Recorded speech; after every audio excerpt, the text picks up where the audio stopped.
call me a god. They call me a god.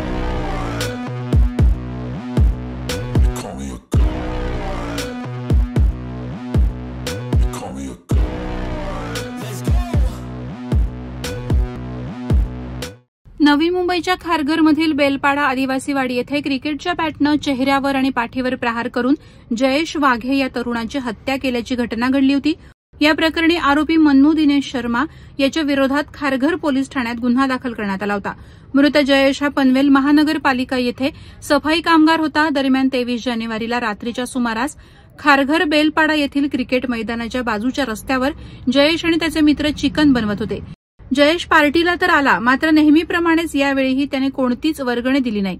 या कारणावरून जयेश आणि मन्नू यांच्यात वाद झाला। अर्वाच्य शब्दात शिवीगाळ करण्यात आली। जयेशने मन्नूच्या कानाखाली मारली। याचा राग आल्यानं मन्नूनं जयेशला हाताबुक्क्यांनी छातीत आणि पोटात मारहाण केली आणि क्रिकेटच्या लाकडी बॅटने चेहऱ्यावर आणि पाठीवर प्रहार केले। यात जयेश हा गंभीर जखमी झाला होता। त्याला एमजीएम हॉस्पिटल कामोठे येथे दाखल करण्यात आलं होतं, मात्र उपचारादरम्यान त्याचा मृत्यू झाला। त्यानंतर आरोपी विरोधात गुन्हा दाखल करून खारघर पोलिसांनी मन्नू शर्मा याला अटक केली आहे। 23 तारखेला या घटनेमधील जो मयत आहे जयेश बाबू वाघे हा त्याच्या मित्रांसोबत खारघर पोलीस स्टेशनच्या हद्दीत एक क्रिकेटचं ग्राउंड आहे बेलपाडा गावामध्ये, तिथं जेवण बनवण्यासाठी गेलेला होता। तेव्हा त्याचा दुसरा मित्र जो या घटनेतील आरोपी मन्नू शर्मा हा तिथे आला होता। तेव्हा त्याच्यामध्ये मयतामध्ये आणि त्याच्यामध्ये वाद झाला होता। या कॉन्ट्रीब्युशनचे पैसे देत नाही वगैरे वगैरे, आम्ही तुला जेवायला देणार नाही, असा तो वाद झाला।